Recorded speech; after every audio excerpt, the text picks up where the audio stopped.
ஜானகி அம்மா பற்றி ஒரு வார்த்தை சொல்லுங்கள். சேர்ந்து நிறைய பாடல் பாடியிருப்பீங்க, ஃபீமேல் டுவைட்லாம். ஜானகி அம்மாவோட நிறைய சேர்ந்து பாடலை 2-3 சாங், மேபி ஒரு 5-6 சாங்ஸ் அம்மாவோட சேர்ந்து பாடியிருப்பேன். ஆனால் என்னோட வாழ்க்கையில், என்னோட கரியரில் அவங்களோட இன்ஃப்ளூயன்ஸ் ரொம்ப இருக்குது. நான் பிறந்ததுல இருந்து கேட்டு வளர்ந்தது சுஷீலம்மா, ஜானகி அம்மா, வாணி அம்மா, ஜமுனா ராணி அம்மா, ஜிக்கி அம்மா, அவங்களோட பாடல்கள் கேட்டு தான் வளர்ந்தேன். ஆனால் ஜானகி அம்மா கிட்ட இன்னும் ஒரு ஸ்பெஷல் அட்டாச்மெண்ட், அம்மாவோட நேச்சர் அப்படின்னு நினைக்கிறேன். ரொம்ப நம்மளே ஒரு அம்மா மாதிரி எப்பயும் அணைச்சிப்பாங்க. அவங்க ரொம்ப சாப்பாடெல்லாம் ஊட்டி விடுவாங்க. யாருக்கும் தெரியாது அந்த விஷயம் எல்லாம். அவங்க வீட்டுக்கு போனால் அவங்களே பிசைஞ்சு அவங்க கையால் ஊட்டி விடுவாங்க. ஸோ அதெல்லாம் வேற எங்கேயுமே கிடைக்காது. என்னோட பெத்த தாய் கொடுத்ததுக்கப்புறம் ஜானகி அம்மா தான் கொடுத்துருக்காங்க. ஸோ அதெல்லாம் எனக்கு ரொம்ப ஸ்பெஷல். அதனால் அவங்களுக்கு எப்போவுமே என்னோட மானசீக குருவாக என்னோட மனசில் ஒரு ஸ்பெஷல் இடம் உண்டு. உங்கள் வாய்ஸ் மாத்திரம் அழகு இல்லை, நீங்களே அழகாக இருக்கீங்க. ஏதாவது டிவி சீரியலில் தமிழ், மலையாளம், தெலுங்குல நடிக்க கூப்பிட்டுருக்காங்களா? அப்புறம் ஏன் இவ்வளோ நாள் மியூசிக் டைரக்டர் ஆகலை? மியூசிக் டைரக்ஷன் இல்லை, அதுக்கு ஒரு தனி திறமை வேணும். ஒரு சுச்சுவேஷன் சொல்லி அதுக்கு தகுந்த மாதிரி ஆப்டாக ஒரு மியூசிக் க்ரியேட் பண்ணுறதுக்கு ஒரு தனிமை, அதுக்கு ஒரு டேலண்ட் வேணும். அந்த அளவுக்கு டேலண்ட் எனக்கு இல்லைன்னு நினைக்கிறேன். நான் ட்ரை பண்ணியிருக்கேன். சின்னதாக ஒரு ஸ்லோகம் கொடுத்தா ஒரு ராகம் பேஸ் பண்ணி எல்லாம் சும்மா பாடலாம், அது எனக்கு பிரச்சனை இல்லை. பட் ஒரு சிச்சுவேஷனுக்கு மியூசிக் க்ரியேட் பண்ணுற மாதிரி அந்த அளவுக்கு எனக்கு தெரியாது ஒன்றும். அது ஒன்று. இன்னொரு விஷயம் என்ன கேட்டிங்க? நடிப்புக்கு கேட்டாங்க. ஒரு 2 படத்துக்கு மதர் கேரக்டருக்கு வர முடியுமான்னு. எனக்கு ஆனால் அந்த ஒரு ஆக்டிங் ஃபீல்டு எனக்கு அவ்வளோ ஒரு கம்ஃபர்டபுளாக இல்லை. இதே போதும், இது இப்படி இருந்தால் போதும்னு நினைக்கிறேன். தேங்க்யூ.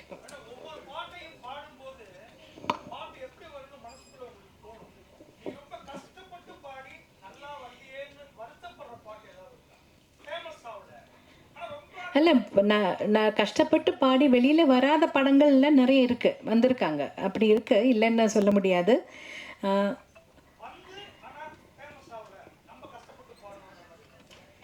அந்த மாதிரி நினச்ச அளவுக்கு ஒரு வெற்றிகரமாக போகாத படங்கள் இருக்குது. எதுன்னு இப்போ நீங்கள் கேட்ட டக்குன்னு எனக்கு சொல்ல முடியலை. பட் இருக்குது அந்த மாதிரி. நல்லா வரணும்னு நினச்சிக்கிட்டது எங்கேயுமே எட்டாமல் போன சாங்ஸ் கூட வந்திருக்கு நிறையா. கஷ்டப்படுறது எல்லா பாட்டுக்கும் ஒரே மாதிரி தான் நம்ம எஃபர்ட் போட்டு தான் பாட போகிறோம். எதுவுமே ஈஸியாக பண்ணி இது கிடையாது. எல்லாத்துக்கும் அதோட ஒரு நம்ம எஃபர்ட் கண்டிப்பாக போட்டு தான் ஆகணும். சித்ராமா ஆக்சுவலா உங்க கூட வந்து சொல்லுங்க சார்.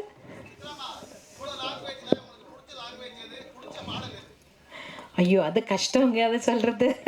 எனக்கு புது லாங்குவேஜஸ் ட்ரை பண்ணுறது, லேர்ன் பண்ணுறது எனக்கு பிடிக்கும்.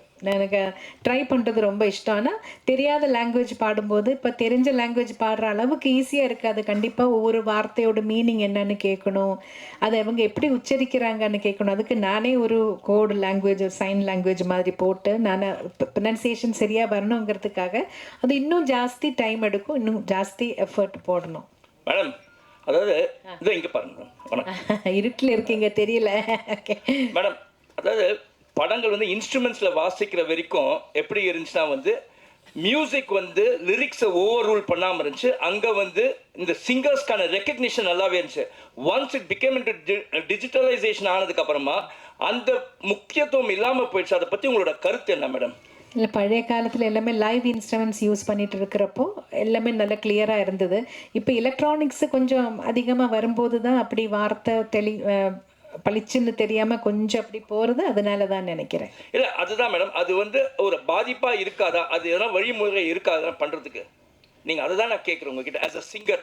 ஏன்னா யூஆர் அன் எக்ஸ்பீரியன்ஸ் வெட்டரன். எல்லா தடவையும் நாங்கள் சொல்லுவோம், மெயினாக வாய்ஸ் மெயின் வச்சுட்டு பேக்ரவுண்ட் ஸ்கோர் இது கொஞ்சம் பேக்ரவுண்டில் இருக்கிற மாதிரி வைக்க சொல்லுவோம். ஆனால் ஒவ்வொரு மியூசிக் டைரக்டருக்கு அவரோட காதில் அது எப்படி எல்லாமே மிக்சிங் பண்ணுறவங்களோட இயர்ஸை பொறுத்த வரைக்கும் இருக்கும். அவங்களுக்கு அது எப்படி கேட்குதோ, எப்படி வேணும்னு நினைக்கிறாங்களோ அப்படி தான் மிக்ஸ் வெளியில் வரும். நம்ம பாடி முடிச்சு போயாச்சுன்னா மிக்சிங்கில் எல்லாம் நாங்கள் போய் உட்காரதில்லை, எங்களுக்கு தெரியாது. பாட்டு வெளியில் வரும்போது தான் இது இப்படி வந்திருக்குன்னு புரியும். தேங்க்யூ.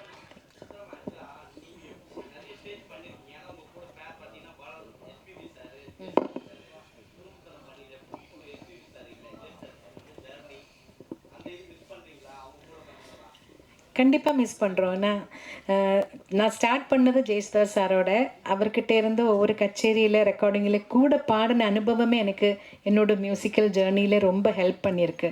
ஒரு மைக் எப்படி ஃபேஸ் பண்ணுறது, அதில் அந்த பாப்பர் ஸ்டாப்பர் இல்லாமல், முன்னாடியெல்லாம் அந்த ஃபில்ட்ரு இல்லை, பாப் ஃபில்டர் இல்லாமல் அந்த ப்ளோ வராமல் பாப்பு வராமல் எப்படி பாடுறாங்கங்கிறதெல்லாம் அவங்க உச்சரிப்பில் அதெல்லாம் அது ஒரு டெக்னிக் அவங்களுக்கு தெரியும் அவ்வளோ வருஷம் எக்ஸ்பீரியன்ஸில் அதெல்லாம் அவங்க கூட நின்று பாடினதில் நான் கொஞ்சம் அவங்கக்கிட்ட இருந்தெல்லாம் கற்றுக்கிட்டேன். ஒவ்வொரு வார்த்தை சொல்கிறது எப்படி, எக்ஸ்ப்ரெஷன் எப்படி கொடுக்குறாங்க ஒவ்வொரு பாட்டில் அதெல்லாம். அதே மாதிரி எஸ்பிபி சாரை பற்றி சொல்லும்போது எனக்கு வந்து தமிழ் லாங்குவேஜ் தெலுங்கு லாங்குவேஜ் ரெண்டும் அவ்வளோ எனக்கு ஸ்பஷ்டமாக வர்றதுக்கு முன்னாடி ரொம்ப ஹெல்ப் பண்ணியிருக்காங்க. ஒவ்வொரு வார்த்தையோட இந்த வார்த்தைக்கு என்ன மீனிங், அதை எப்படி பாடினா அந்த எக்ஸ்ப்ரெஷன் எப்படி வரும், இந்த மாதிரி நிறையா அவரோட சேர்ந்து பாடினதில் நான் கற்றுக்கிட்டேன் சார்கிட்ட இருந்து. அது மட்டும் இல்லை, ஒரு ஹியூமன் பீயிங்காக எப்படி கூட இருக்கிற கலைஞர்களோட இல்லைன்னா அவரோட சேர்ந்து பணியாற்றுறவங்களெல்லாம் எப்படி அன்பாக எவ்வளோ பாசத்தோடு அவங்களுக்கு எவ்வளோ கேர் பண்ணுறாங்கங்கிறதும் நான் நிறைய தடவை விட்னஸ் பண்ணியிருக்கேன். அமெரிக்கால எல்லாம் போகும்போது நாங்கள் ஒரு கச்சேரி முடித்து அடுத்த நாள் ஃப்ரைடே சாட்டர்டே சண்டே 3 நாளைக்கு கச்சேரி இருந்தால், இப்போ சாட்டர்டே கச்சேரி முடித்து சண்டே தூங்காமல் எல்லோரும் ரொம்ப டயர்டாக இருப்போம். வந்தால் ஹோட்டலில் வந்து 12 மணிக்கு தான் செக்இன் டைம். நம்ம வந்து 9 மணி 9:30 மணிக்கு வந்துட்டோம்னா 12 மணி வரைக்கும் வெயிட் பண்ணிகிட்டே இருக்கணும் ரூம் கிடைக்கிறதுக்காக.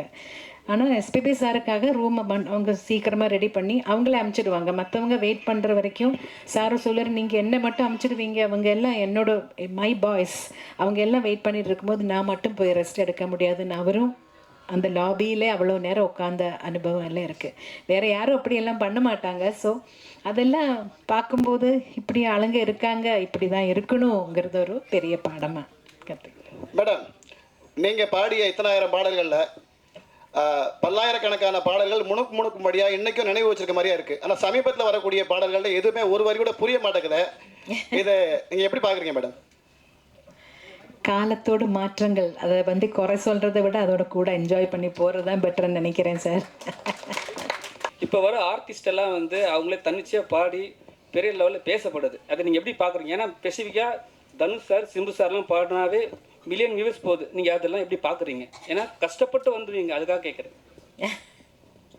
இல்லை, ஒரு படத்தில் எல்லாரும் கஷ்டப்பட்டு தான் பாடுறாங்க. அவங்கவுங்க படத்தில் அவங்களே பாடணுன்னு அவங்க ஆசைப்படும் போது அவங்க பாடட்டுமே, அதில் இப்போ என்ன நம்மளுக்கு ஒன்றும் இல்லை. எனக்கு வர வேண்டிய பாடல்கள் வருது, நான் சந்தோஷமாக எனக்கு என்னால் என்ன முடியுமோ அதை பாடி கொடுத்துட்டு போயிட்டே இருப்பேன். மேடம், இங்கே திரைப்பாடல்களை தாண்டி நிறைய கர்நாடிக் பாடல்களும் நிறையா சிங்கர்ஸ் பாடுறாங்க. நீங்கள் அது மாதிரி மேடை கச்சேரிகள்லாம் பண்ணியிருக்கீங்களா? நான் 2 கச்சேரி தான் பண்ணியிருக்கேன். ஒன்று திருவையாறில் ஒரு தடவை பாடினேன். அப்புறம் கேரளாவில் சூர்யா ஃபெஸ்டிவல்னு ஒரு பெரிய ஃபெஸ்டிவல் நடக்கும். எல்லா மியூசிஷியன்ஸும் டான்சர்ஸ் எல்லாம் அங்கே வந்து பெர்ஃபார்ம் பண்ணியிருக்காங்க. அதுலேயும் ஒரு தடவை பண்ணேன். எனக்கு என்ன ப்ராப்ளம் வந்ததுன்னா, அட் எ டைம் ரெண்டுமே கொண்டு போகிறது ஃபீமேல் சிங்கர்ஸுக்கு கொஞ்சம் கஷ்டம். வாய்ஸோட டெக்ஸ்டரில் சின்ன டிஃப்ரென்சஸ் வருது. அதனால தான் நான் இப்போ நிறைய ஃபிலிம் சாங்ஸில் பிஸியாக இருந்ததுனால அதிலே கொஞ்சம் ஜாஸ்தி கான்சன்ட்ரேட் பண்ணேன். அதான்